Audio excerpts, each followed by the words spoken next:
नवरात्रि समय महिला कले एही भूल स्वामी ताहा होई जाए काल। आसुछंती माँ जगज्जननी दुर्गा। नवरात्रि समय महिला माने भूल रे भी करंतु नाही एही भूल।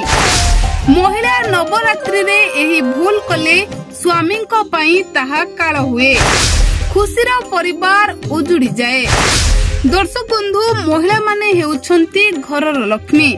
महिला मानक आचार विचार द्वारा परिवार सुख समृद्धि वृद्धि पाई थाए, स्वामींकर मध्य उन्नति होई थाए।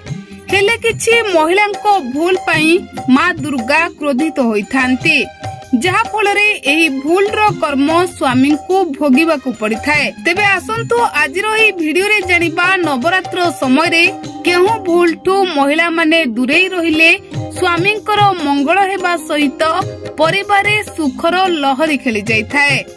दर्शक बंधु, आमे समस्ते जानिछंती नवरात्रि 9 दिन धरी भक्ति सहकारे पालन करा जाए।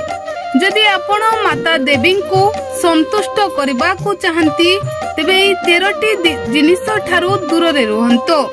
जेउ माने मां दुर्गा को नवरात्र पालन करी उपवास पालन करंती से माने माछ किंबा केश काटिबा उचित नुहे। माछ खाइबा द्वारा मां लक्ष्मी क्रोधित हुंती एवं केश काटिबा द्वारा मां लक्ष्मी महिलांको उपरे प्रबल मात्रा रे रागी जांती, जहा फलरे स्वामींकर अनेक असुविधा घटी थाए। तेबे दर्शक बंधु, एही 9 दिन भितरे एही भूल कले स्वामी जीवन को बड़ विपद माड़ी आसी थाए।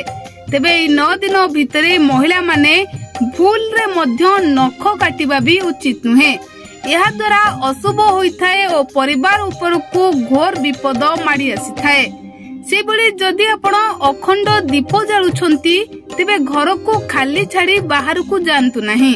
अखंड दीप घरे एका जली न थाए, जहा हेले भी घरे लोक रहिबा उचित। एथि सहित खाद्य रे पियाज रसुण एवं कोनोसी आमिष जिनिस खांतु नहीं। जो माने 9 दिन उपवास पालन करंती से माने अपरिष्कार एवं धोई नथिबा पोशाक पिंधिबा मध्य उचित नुहे।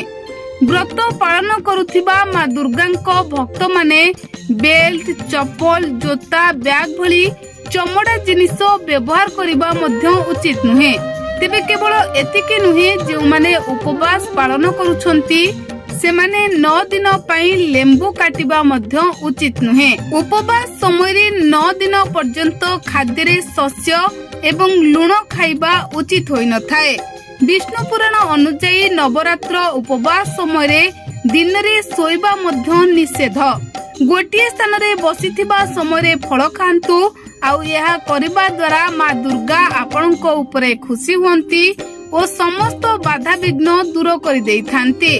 परिवार को खुशीर सुओ छुटी आसी थाए। परिवार समस्ते बेस खुशी रे जीवन अतिबाहित करि थांती। एथि सहित संतान मानकर मध्य उन्नति होई थाए। Bureau report, BNS news.